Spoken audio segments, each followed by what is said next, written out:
What's up guys, it's Daniel here from Me at the Pianos, and today I'm going to be doing a review of the legendary 1973 Pink Floyd album, The Dark Side of the Moon. So, why choose this album as my first review for this channel? Well, there's kind of two reasons behind it that kind of play opposites to each other. The first being that, this is an iconic album. Even if you haven't heard this album, you've most certainly heard of it, or you've seen this album cover, this logo, on a t-shirt at some point in your life. This is one of the most iconic logos in all of rock music. Everybody knows this Dark Side of the Moon logo, even if you haven't heard the music from it specifically. But the other reason is that I don't feel like this album gets the respect that it deserves in today's music culture. People who I talk to about this album feel that it's not really that amazing of an album, that it's a bit overrated, not one of Pink Floyd's best and not one of rock music's best. And even in Rolling Stone's new top 500 albums of all time list, they don't even include this album in the top 50, which I can't believe. I think this album completely deserves to be in the top 20 or the top 10, especially when you're talking about overall greatness and not just quality. This album is both amazing and it's also important to rock music's history. And so that's kind of why I wanted to review this, because it's an important album, but also an album that I don't feel like always gets the respect that it deserves. But what is this album actually about? Well, it's about insanity. It's about the stresses of modern life causing anybody to go insane. And it's not surprising at all that the band wanted to talk about insanity, given that their founding band member, Syd Barrett, unfortunately had to leave the band a few years prior due to mental health issues, stopping him from being able to be a good member of the band. He did all of these crazy things like not showing up to concerts, or when he did show up, just playing one chord for the entire show, weird stuff like that. And the band, while they loved his creative mind and his artistic direction, they couldn't really handle his crazy antics, and they felt like he couldn't really keep being part of the band. And I think that they kind of took that hardly. They really loved Syd. And they even tribute him on later albums such as Wish You Were Here and The Wall. But this album, I don't think specifically is about Syd. While it definitely was inspired by Syd's departure, I think that the album is so much more about how anybody could become like Syd. About how the pressures and the stresses of modern day life could make anybody go insane. And that sense of relatability, I think, is what makes this album really stand out in Pink Floyd's discography, and what makes it one of, if not their most iconic album. And we see these themes of insanity straight from the first track, Speak to Me, where we start off with this heartbeat, kind of beginning of life idea, and we get all these different motifs that are reoccurring throughout the album, such as the cash register of money, the ticking clock of time, and Claire Torrey's voice on Great Gig in the Sky. But we also get this guy's voice. He's talking about how he always feels like he's mad, he's always insane. And this voice is one of the most interesting parts about the album for me, because it's not the only time that one of these voices shows up. In fact, Pink Floyd, while they were recording this album at Abbey Road Studios, they got these cards that had various questions on them, and they had people just answer the questions, and it ranged from, what's your favorite color, to when was the last time that you were violent, and were you right to be violent? And I think these questions really show how anybody can be insane. Like I was mentioning earlier, that these people all kind of have this idea of like they all have this dark side, the dark side of the moon to them. So we have this voice, and it's kind of weaving in and out with all of these different samples being thrown in. It's truly a genius sound collage piece, especially for the time that it was recorded. But suddenly, all this kind of gets drowned out by this screaming noise, which I kind of see as maybe like a baby crying, signaling again the beginning of life, leading into the first real song on the album, Breathe in the Air. And oh man, what an incredible song to begin the album. Breathe in the Air easily has one of my favorite chord progressions of all time in its intro. It is beautiful, it is heavenly, it is spacious. It feels like you're just floating through this dark cloud of nothingness. It's absolutely incredible, and I could listen to it all day. But, of course, there's more to the track, and as the vocals come in, it kind of begins this narrative, talking about how the beginning of life is beautiful, it's magical, there's so much ahead of you. But then we kind of get that turned on its head, that from the moment you're born, it feels like it's this constant race. You're always trying to do more and more, trying to work more and more, that you're never really done. You're always stuck in whatever job you're in school, or anything until you die, until you're digging your own grave, basically. And that only a select few people really get to enjoy the luxuries that life has to offer. And I think that anti-modern society idea is very, very prevalent throughout the entire album. And this idea of constantly being pushed forward into the next thing is shown perfectly on the next track, On the Run, which is an absolutely crazy soundscape piece where it feels like you're legitimately like being chased or something. I remember the first time I heard this, I heard the footsteps that are echoing throughout both channels, and I felt like there was somebody behind me, because it does an incredible job of showing that anxiety, that idea of just keep on moving, you're not allowed to stop. It has these really propelling synths and, again, footsteps that you're hearing in both ears. And you also hear this sample of an airport terminal, like this lady talking about like a flight being delayed, or whenever a flight is going out, or something like that. And so you kind of get an idea of like rushing through an airport, trying to get your flight before it leaves. And that's always kind of what life feels like. And On the Run exemplifies this idea perfectly. As it progresses through its structure, you continuously feel like you're never really allowed to stop. But after this song, we get one of Pink Floyd's most popular songs on the album, Time. And Time is a meditation on exactly that. About how when you're younger, it feels like you have nothing but time. You're always trying to find ways to pass the time, to make those long summer days go by. But as you get older, you kind of lose that time. You feel like you start not being able to do everything you want, that you're stuck. You know, you're constantly working a job. You can't actually get out and enjoy life, like the themes that they were talking about on Breathe in the Air. And then it kind of seems like the character in this song dies, where they sing the line, the time is up, the song is over, thought I'd have something more to say. Like, they've just died suddenly like that. They don't really have anything to say about their life. Like, they worked a job, they went to school, they got married, and they died.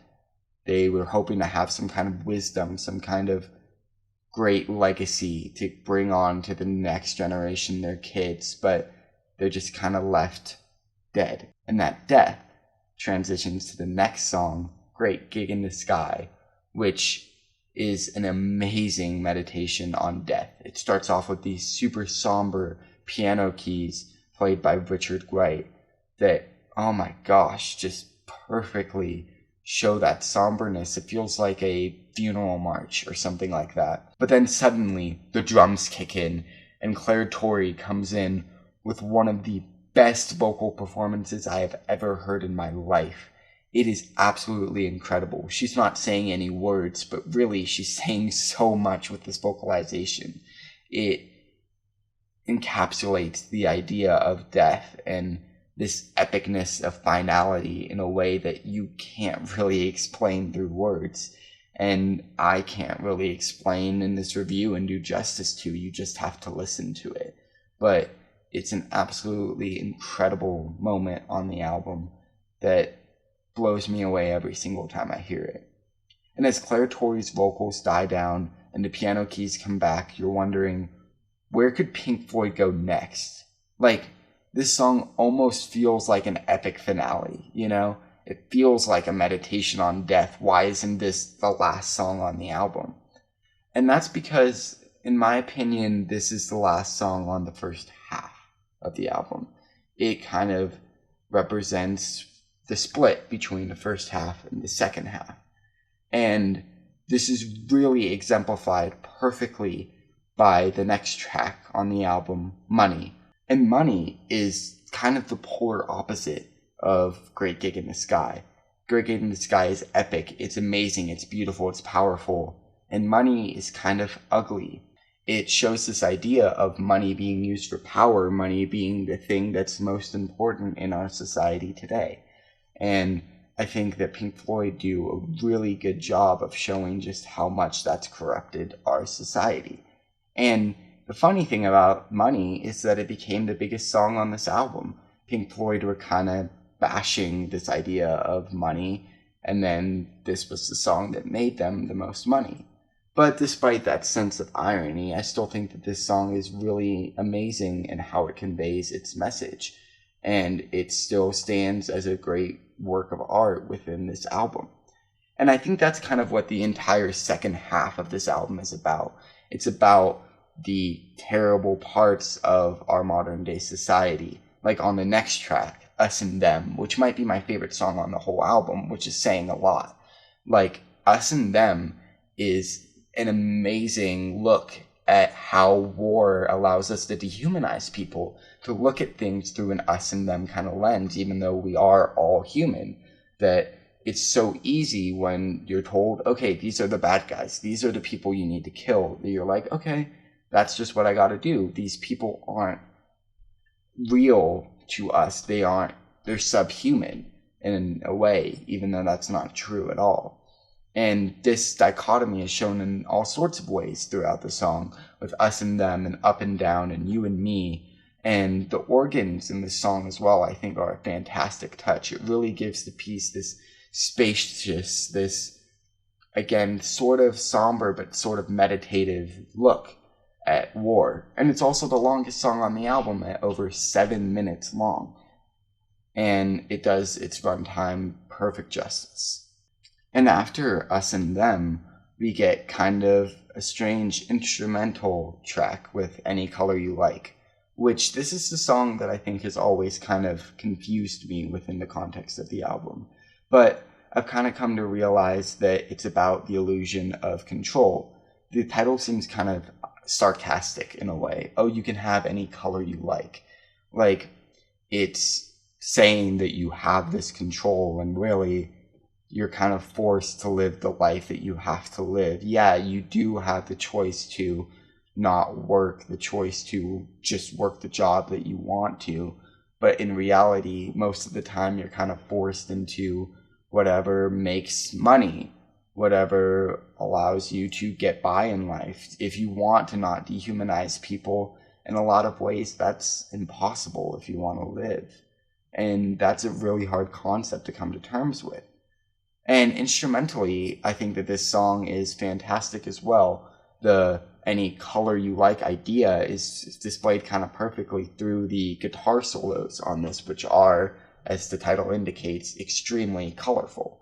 And while I don't think necessarily this instrumental does the best job of talking about that illusion of control idea that I was just mentioning, I still think it's an interesting idea that fits really well into the themes of this album. And then, with the last two songs on the album, Brain Damage and Eclipse, it feels like everything's finally coming full circle, and we're getting this idea of the insanity that's caused by these stresses, by money, by dehumanization, by not having any control. So, Brain Damage kind of sees Roger Waters and David Gilmour emphasizing with Syd Barrett in a way, saying that they'll see him on the dark side of the moon, that they too feel like they're going insane from all of these things going on in their modern lives, and that they can't really seem to escape it. I think it's really beautiful that they're trying to really understand why Sid might have been the way he was, which, while they might have not also looked into the fact that he also had mental illness, they still do understand that that might have been made worse by all the stresses that were being put on him. And I think it's really good that they looked at that on this song. And you see that again on the very last song on the album, Eclipse, where they're talking about how the dark side of the moon is kind of everywhere you see it. It's everything you touch, everything you taste, everything you see. The dark side of the moon is everywhere. It's within all of us, even though it's kind of not talked about. It's kind of taboo, this idea of a dark side of the moon. But that it's so important that we talk about that maybe that's why Sid felt like he needed to lash out in those ways when he was a part of the band, because he felt kind of taboo himself. He felt like his mental illnesses, his dark side of the moon, was kind of shunned upon and not really allowed to talk about it. And I think it's really important that Pink Floyd are kind of bringing this idea to light, that this dark side of the moon exists in every aspect of our society now.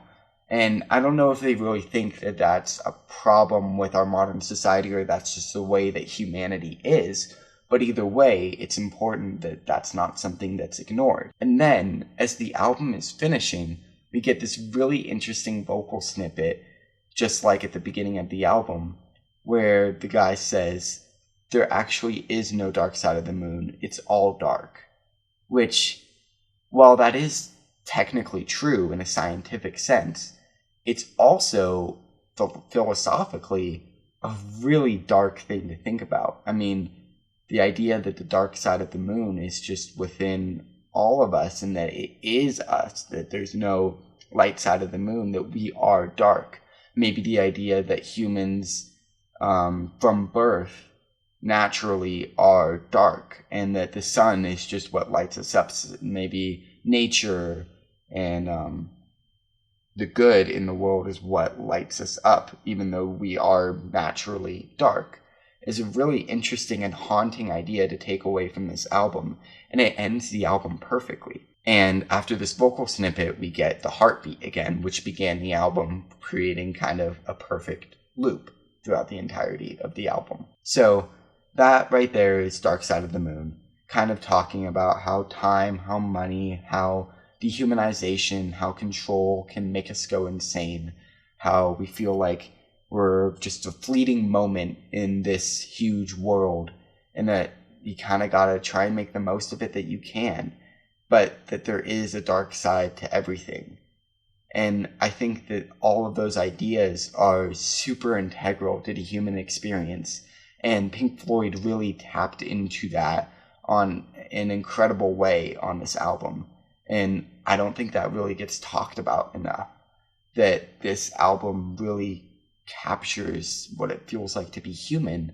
There's a reason why people in Vietnam were listening to this, being blown away by how amazing and how true it was back in the 70s, and how today this album feels like it rings even more true with everything going on in our world today, with division and separation and dehumanization and, of course, money. So, yeah, I absolutely love this album, and I love, love, love how it all came together, how the instruments on this album sound. If I didn't talk about that enough, I really do want to emphasize that this album instrumentally is incredible, pulling from progressive and psychedelic rock and creating this spacious, beautiful album that, of course, every stoner has listened to, but I think is also a really incredible experience while sober as well. So, yeah, Dark Side of the Moon, one of my favorite albums of all time. I think one of the most important albums of all time. An album that I would call a legitimate masterpiece. Well, I do have to say, it is still not quite my favorite album in Pink Floyd's discography. I would rank it very high, probably at number 2 or potentially number 3. But someday I'll probably do a discography ranking of all of Pink Floyd's albums. But for now, Dark Side of the Moon, Absolute masterpiece. If you've never listened to it, you most certainly should. And until next time, have a great day, everyone.